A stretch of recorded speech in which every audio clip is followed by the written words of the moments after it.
ছোট্ট একটা দুর্ঘটনা সারা জীবনের কান্না, এই কথাটা কিন্তু একদম সত্য কথা। ছোট ছোট কিছু দুর্ঘটনার কারণে জীবনটা একদম শেষ হয়ে যায়। ফ্ল্যাশব্যাক। বিসমিল্লাহির রহমানির রহিম। আসসালামু আলাইকুম। আমি উর্মি রহমান ঢাকা থেকে বলছি। তো যেখান থেকে আমার ভিডিওটি দেখছেন আশা করি সবাই ভালো আছেন। তো সকাল সকাল আমার পাখিগুলো আসলে ডিম দিয়েছে। পাখির ছানা আলহামদুলিল্লাহ হয়তোবা হবে। তো এটার ভিতরে যে খড়কুটা দিয়েছিলাম সেগুলো কিন্তু না আসলে ধরাই যায় না। ওরা এমনভাবে আক্রমণ করে আর কি, মনে করে কি যেন হচ্ছে। তো অনেক কিছু খ্যার টের যা আছে সব কিছু দিয়েছে যেন ঘর বাঁধতে পারে।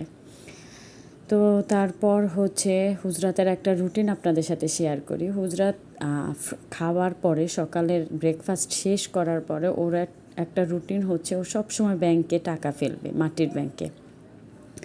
তো আজকেও আসলে তার ব্যতিক্রম না। প্রতিদিন সকালে কিছু না কিছু হলেও তার বাবার কাছ থেকে নিয়ে সে ব্যাংকে ফেলবে।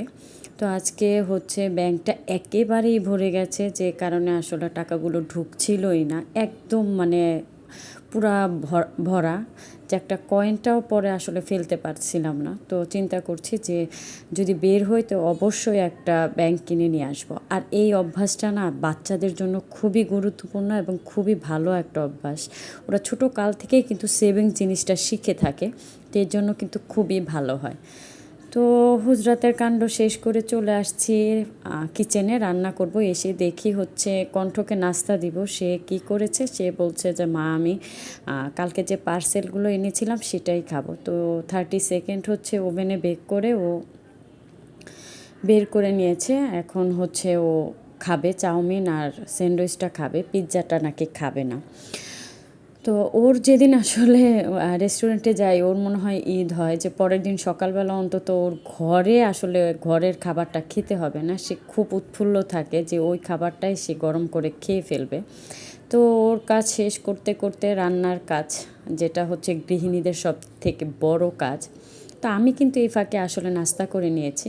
তো এখানে গুঁড়া মাছ দিয়ে বেগুন আলু কেটে নিয়েছে, রান্না করব। আর এটা আলু আর বাঁধাকপি হুজরাতের জন্য, আর বড়টার জন্য বেগুন চাক ভাজবো, সাথে আলু আর পাতাকপি ভাজি।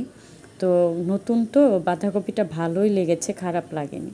তো এগুলো আমি আগের দিন রাতে আসলে প্রিপারেশন করে রাখি, যেন সকালে উঠে আমার কষ্ট না হয়।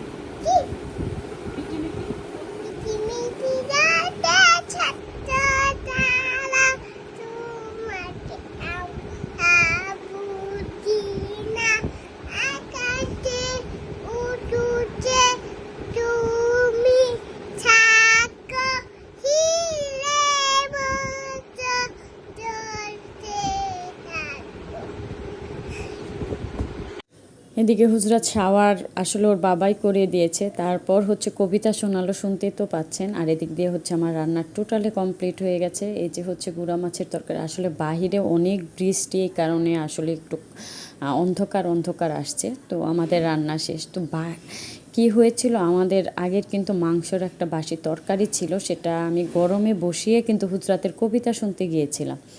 তো আসলে মানে কি বলবো, পুরা ঘরটা আমার অন্ধকার হয়ে গেছে। কারণ এমনি বৃষ্টি, জানালা আটকানো, মানে আল্লাহ না করুক এভাবেই আসলে বড় বড় দুর্ঘটনা ঘটে যায়। আমি কিন্তু এ নিয়ে আগুনে পড়েছি প্রায় 3 থেকে 4 বার, না বাঁচার মতোই ছিলাম।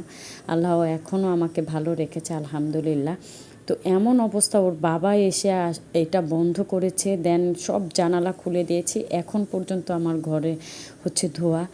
যেটা বলে না, ছোট্ট একটা দুর্ঘটনা সারা জীবনের কান্না, আসলেই সত্য কথা। ওর বাবা যদি এটা বুঝতে না পারতো, যেহেতু সিলিন্ডার, আমার কিন্তু অনেক বড় ক্ষতি হয়ে যেত। সব জানালা আটকানো ছিল, আল্লাহ মাফ করুক। আমার সাথে সাথে আশেপাশে সবাইরও কিন্তু সমস্যা হয়ে যেত।